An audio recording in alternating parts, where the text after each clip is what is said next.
Master Jet, possible ba may increase this month kahit walang EO or need pa talaga yung executive order or EO?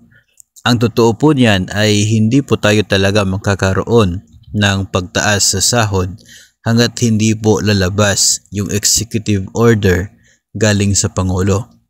Pwede sana yun, no? Kung magkakaroon po ng isa pong batas, yung Republic Act. Pero masyado pong malabo na mangyari yun ngayon dahil pending lahat ng mga Senate bills at House bills tungkol sa salary increase.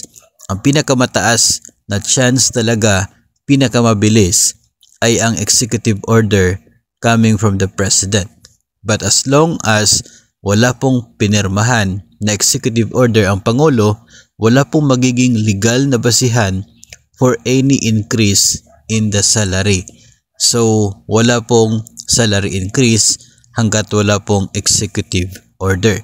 Kapag nandyan na po yung executive order, hindi rin naman po automatic na magkakaroon ng pagtaas dahil kinakailangan pang i-process ng DBM yung dagdag na pondo papunta po sa mga government agencies para yun ang kanila magamit pag-implement dito po sa bagong salary schedule.